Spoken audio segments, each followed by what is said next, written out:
Welcome back to New Rockstars. I'm Eric Voss, and this is a breakdown of the trailer for Loki Season 2. This show is returning October 6th, and it looks like in Season 2, we're going to see the origin of the TVA in the Victorian era, and Ms. Minutes in a ghost form scaring more 1893 Chicagoans than H.H. Holmes. Let's break down this trailer frame by frame for all the details you missed to see what's in store for the season, and a reminder that I broke down all of Loki Season 1 over on the Deep Dive channel, and I found a ton of new details, so please give it a watch and subscribe to that channel. And when Loki Season 2 returns in October, our Inside Marvel after shows will be on the Break Room channel, so please subscribe to that too. Let's get started. Obi? Hello? We have a little bit of a situation we wanted to run by you. Mobius! Wow! Great to see you again! Okay, the trailer opens with Loki and Mobius back in the TVA visiting O.B., played by Ke Huy Quan, last year's Oscar winner for Everything Everywhere All at Once, and of course, child actor from Indiana Jones and the Temple of Doom and The Goonies. 3 movies I have broken down on the Deep Dive channel. O.B. likely stands for Ouroboros, his character's rumored name, named after the ancient symbol of a serpent eating his own tail, representing cyclic renewal, or in this case, time being a loop, as the sacred timeline was originally depicted as a ring looping back on itself. O.B. works in the repairs and advancements department of the TVA, which is fed by dozens of pneumatic tubes that you see in old-timey offices, ways to rapidly transfer letters and documents to different departments. On the walls behind them are posters for pneumatic tube etiquette and temperamental tempad, don't delay, repair it today. OB descends from the roof where we can see a clock on the high wall with multiple hands, much like the clock we saw in the processing room of Loki episode 1 last season, also in all the episode's credits. Also in the background of the office is a gumball machine. Obi's uniform has 3 cog patches on the lapel, perhaps a symbol or designation for his role as repairs at the TVA, and there are 3 cogs, which might have some connection with the original 3 timekeepers who everyone thought ran the TVA, but were actually a facade for the real ruler of the TVA. He remains a Kang variant. Remember, the Loki in the series is technically Loki variant L1130, the variant from the branch timeline created by the events of Avengers Endgame, when Tony Stark fumbled the Tesseract during the time heist in 2012, and Loki used it to teleport to Mongolia, where he was promptly arrested by the TVA for creating a branch timeline. Loki was processed by the TVA and convicted by Renslayer, but Mobius recruited Loki to help them catch another one of his variants, Sylvie. Season 1 ended with Loki and Sylvie joining forces and escaping their banishment in the void by defeating the beast Alioth and making it to the Citadel Beyond, where they met He Who Remains, a variant of Kang the Conqueror. He Who Remains shared his backstory as a 31st century scientist who discovered multiversal travel and ended up in a multiversal war with his variants, but He Who Remains was the one variant who was able to use Alioth to end the war and prune the multiverse down to one single sacred timeline. He Who Remains offered Sylvie and Loki 2 options: to kill him and unleash his variants, or take his job and maintain the sacred timeline. Sylvie chose to kill He Who Remains, and the sacred timeline ruptured into countless branches. Loki, back in the TVA, runs into Mobius and Hunter B-15, who now have had their memories wiped, and the statues of the Timekeepers have been swapped with one big statue of Kang. Renslayer had left the TVA in search of freedom, but we learned she was once a high school administrator with the name of Rebecca Tormenay. Quantumania gave us more context to the Kang story, showing us another Kang, Kang the Conqueror, who had been exiled to the quantum realm after destroying countless timelines. The mid-credit sequence of that movie showed us the full Kang dynasty led by Immortus, Pharaoh Ramatut, and Scarlet Centurion, overseeing the same sacred timeline that we saw in Loki. So Loki in this trailer is now wearing the same clothes, sword harness, and his sleeve has a cut on it that we saw him with at the end of season 1 after his duel with Sylvie in the Citadel. Loki's body stretches and it looks a lot like bubblegum, which makes the appearance of that gumball machine in this room pretty important. And we learned this is called time slipping. One word, according to the captions. It's kind of like an MCU version of the glitching that the Spider-Man variants were going through in the Spider-Verse movies. But it also visually reminds me of the unraveling of one of the Scott Langs and the Probability Storm in Quantumania, or what Wanda Maximoff did to Reed Richards in Multiverse of Madness. This is kind of what it looks like when you're being unstuck from time and reality. A bit more on this in the next section. That's what's been happening. Wow. Time slipping. Wait, you know that? Yeah. You've seen that? Yeah. Can you fix that? No. It's impossible to time slip in the TVA. I know, but we just saw it happen. Yeah. Yes, Obi is fascinated to see this time slipping because it's something that should not be possible in the TVA. Remember, the TVA is supposed to be a neutral zone that is immune from magic and manipulations of the time stream. Time is supposed to flow differently in the TVA, but that seems now to have been changed since He Who Remains was killed. And now Loki is kind of like Desmond in season 4 of Lost, a figure unstuck in time, seeing the past and the future all at once, even inside of the TVA. On to the next section. I've been pulled through time. between the past and the present. Hello?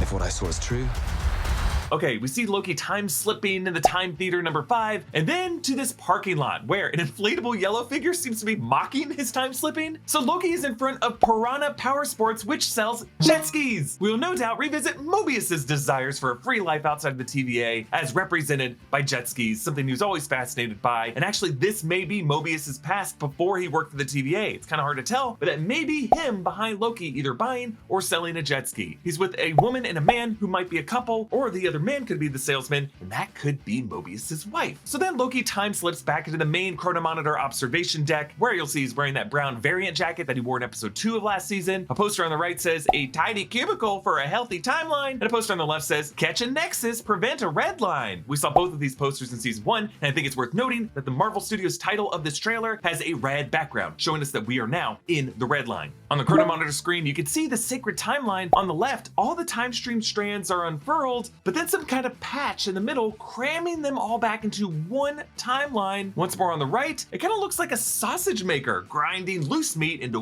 one tube. So perhaps the TVA has temporarily patched this branching multiverse. We see Sylvie standing in a vinyl record store as figures and records all similarly time slip. Her time slippage could be linked to Loki's time slippage. You'll notice that one poster reads Camouflage live in concert. Camouflage is a German synth pop band that formed in 1983 and is part of the New Wave movement. Another reads Star Tour, Donna Doris. And then on the left, Space concert tickets available now. Space was a band from Liverpool formed in 1993 that embraced electronica. It's known for an eclectic mix of sounds. So this record store must exist sometime after 1993. Let's move on. there's nothing to stand between this world and utter destruction. Only one way to find out. Little good old-fashioned legwork. Listen, we have different styles. You're a man of action, which is fine.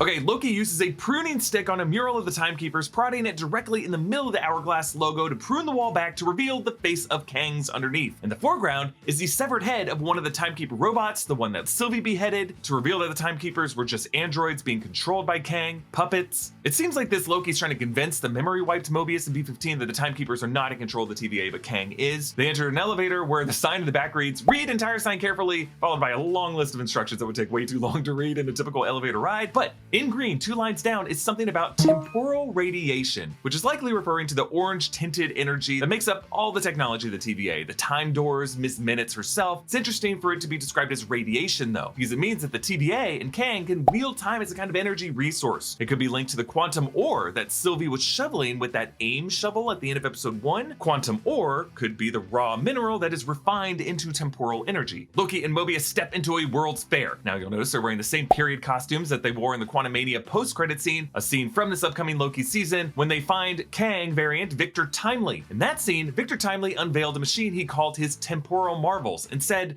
"Time is everything. It shapes our lives, but perhaps we can shape it." In the comics, Victor Timely is a Kang variant from 1901 Timely, Wisconsin. He founded the town. It was a town that he uses really as a shield to hide his hidden kingdom of Chronopolis. And Victor Timely in this era is joined by Rebecca Tormenay, an alias of Ravonna Renslayer, and the name she may have at this point in time in this season. The gate they walk through reads Midway Plaisance, which is the original name of Midway Park in Chicago, which was built for the World's Columbian Exposition in 1893, aka the Chicago World's Fair. Behind it, we see the original Ferris wheel, which was the centerpiece of the 1893 Expo. This real-life exposition was the inspiration for the Stark Expo that we saw in 1943 in the first Captain America film, which included an exhibit from Phineas Horton, a figure who has a shared history with Victor Timely in the comics. The Chicago World's Fair also has a pretty dark history. It's a backdrop for the mass murderer H.H. Holmes, aka the Devil in the White City, who preyed upon people who moved to Chicago for the fair and trapped them in a murder castle that he built. He confessed to killing at least 27 people. He was a real piece of garbage. And I bring it up now because it kind of seems like Loki is suggesting the 1893 fair was the backdrop to another villain, Victor Timely. We see Loki firing his green sorcery when they're at the fair, cutting to an alley outside a 1970s movie premiere where Brad Wolfe gets hit by a blast, I think from a different scene, and then back to the 1893 fair where Loki gets blown out of the back of the Ferris wheel building. Perhaps Loki's duel with Victor Timely won't go down so well. Do you need energy? Do you need it now? That's a job for one shot. One-Shot Energy Chews are a healthy and convenient energy boosting supplement candy for gamers, athletes, YouTube hosts, everybody really. One-Shot makes energy chews and focus chews so that you can choose if you want to rev up or zone in. Each energy chew has 75 milligrams of pure caffeine plus 600 milligrams of additional nootropics that give you a serious energy boost that works immediately as you chew. The focus chews come in new Rockstars themed packaging. We use them all the time to get a natural boost of focus and energy with B, C, D, and E vitamins plus zinc to help with immune system support and the amino acid tyrosine. Both energy chews and focus chews are plant-based, naturally sweetened, and designed to give you the energy and focus you need without a bunch of fillers and chemicals. Get started with One Shot Energy today by going to oneshotenergy.com/newrockstars for 10% off your order. Okay, on to the next section. I take a more slow, deliberate, cerebral approach. It's really goodbye.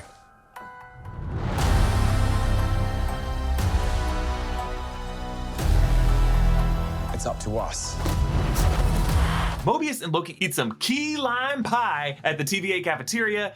Anything that green and that mass-produced in bulk cannot taste that good. We find ourselves at a London movie premiere for a film called Zaniac. So, in the 80s Thor comics, Zaniac was a swarm of demonic parasitic creatures that originated from the Dark Dimension. This entity would possess a host and cause them to develop an overwhelming bloodlust and desire to kill women. Zaniac was also a serial killer character played by actor Brad Wolfe in the comics, and then Brad Wolfe actually does become possessed by the real Zaniac. So Brad Wolfe is the star of this film. He's played in the show by actor Rafael Casal. On the marquee, you can see the names George Ethan Walker, Steve Allen, and Leah something. We also see Brad waving to fans at the premiere later, one sign reading, "Marry me, Brad Wolfe." Also in that shot is a movie poster on the left in the background with him as Zaniac, it looks like. Loki confronts Brad Wolfe in an alley using shadows with glowing horns to pin him against a wall. It seems to be a new type of sorcery that Loki is using here because he was taught witchcraft from his witch mother, Frigga. And just the visual of this reminds me of the shadow demons that drag people away in the movie Ghost. Then a quick shot of Sylvie working at a McDonald's. Her uniform she's wearing here is period specific to the 1970s, an actual McDonald's retro uniform. McDonald's has clearly signed off on this because they responded to the tweet of the trailer with, "Hi, Sylvie." I like how her name badge has the old school label maker label strip on it with the blue background and the faded white letters. And as an employee, she has 5 stars. Sylvie attacks a TVA employee in this boat room that we see more of later, but the device that they're tinkering with seems to have 3 temp pads installed. So maybe each of these devices sends each of these lifeboats to 3 different safe timelines from this arc. Just a quick theory, let's move on. To save this place. Is this cracked? You're good. Whatever we do, we're playing God. We are gods. Okay, we revisit the ruins of He Who Remains Citadel after Sylvie killed him. His body still sits in the chair that Sylvie left him in. His windows and roof are caved in, and behind them, the sky is streaked with purple and blue lines as the sacred timeline is going apeshit. OB suits up Mobius in an old-timey spacesuit or a diving suit that has a huge tube connected to the back, and he tapes up the crack of the helmet with duct tape like Matt Damon does to his helmet in The Martian. OB is sending Mobius out on a walkway through the chaotic temporal energy. Ahead of him, you can see that patch that I talked about earlier, where on the left, the sacred timeline branches get bound together, going from chaos, formed into one tight rope. The idea that the TVA had this patch ready to go tells us that the multiverse exploding is a contingency that they've gone through before. It reframes Sylvie's spontaneous choice to stab Kang as something closer to the anomaly in The Matrix Reloaded, choosing to defy the Architect. But since there were 6 cycles of this anomaly, the Architect knew that that was a possibility. I think He Remains planned for all this to happen, and I believe that the Kang Dynasty wanted it to happen so that they could be freed. Loki flips a switch on a device to torment Brad Wolfe the way Mobius tormented him last season. Later, we see he traps Brad in a box of temporal energy. Loki's task may be to rid Brad Wolfe of the Zaniac entity. Sylvie tells Loki, "We're playing God," to which Loki responds, "We are gods." Notice how this is the same key lime pie room in the cafeteria, so it seems like Sylvie will be re-recruited from a different timeline. Loki reminds her that as Norse mythological deities, they are elevated over normal mortals, but also the TVA occupies a kind of godlike status. Sylvie unsheaths her sword in a workshop with mannequins and robotic body parts. I'm pretty sure she's approaching Victor Timely on the floor in the background there. This could be his lab for temporal marvels at the World's Fair. My theory is that Victor Timely is the Kang who invented the TVA with its old school technology and its archaic bureaucracy bureaucracy, these mannequins with their robotic parts may be Victor's first models for the Timekeepers. It seems like assisting Victor in this workshop setting is Renslayer, but perhaps her Rebecca Tormenay form. She fires a weapon that seems to be powered by orange temporal radiation, maybe a Gen 1 pruning rod. On to the next clip. But how do you choose? Who lives? And who dies? Make the hard choice. It's him. Now, there is a close-up of Loki holding this clock device, green on one side, red on the other, on a scale from 1 to 3.99999. Now, there is text at the top of it, automatic, and then the TVA logo, and then I think the word is timer. I don't know, this could be an analog way of measuring when Loki is in safe green versus when he's approaching that red line status, which would be when he's about to time slip. The hand is currently moving back toward the green. We see Hunter B-15, perhaps in her past life as a doctor in a clinic. Behind her, notice, is a time door, but it looks like it's glitching a bit. Maybe the TVA it's coming from is not in great shape. Eugene Cordero returns as Casey, who may also take on the designation as Hunter K5E or KC. He leads his way through this dark industrial tunnel, and we see Renslayer, aka Rebecca Tormenay, wearing a frock over the outfit that we saw her in earlier. She's also witnessing the Victor Timely presentation, and we see a bit more of that scene as Victor fires up his machinery, looking a lot like Nikolai Tesla, but the electricity is purple colored, which could be the first spark of what will eventually form into the sacred timeline. All right, let's move on.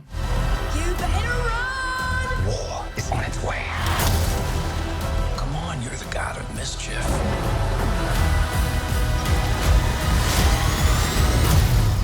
Always have been.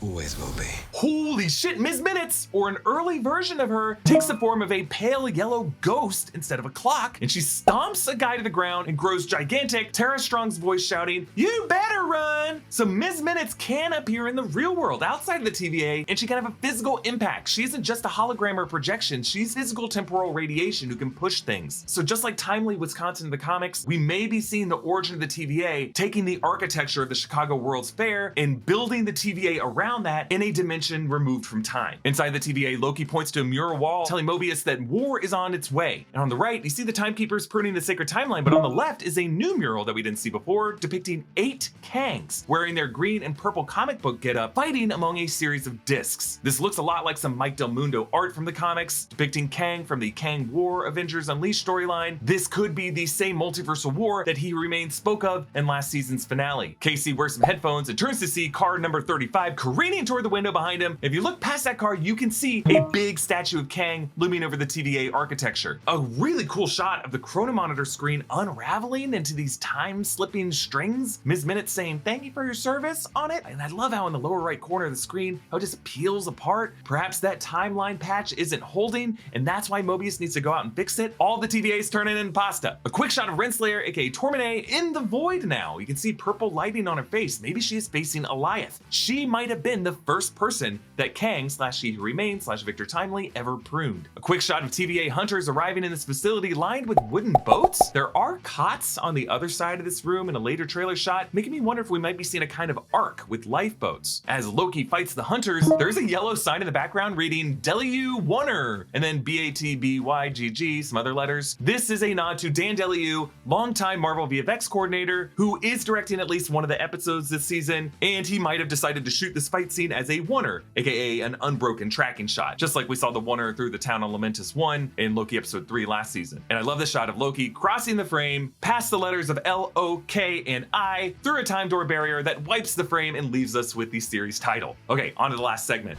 A little over the top, don't you think? I thought it was spot on.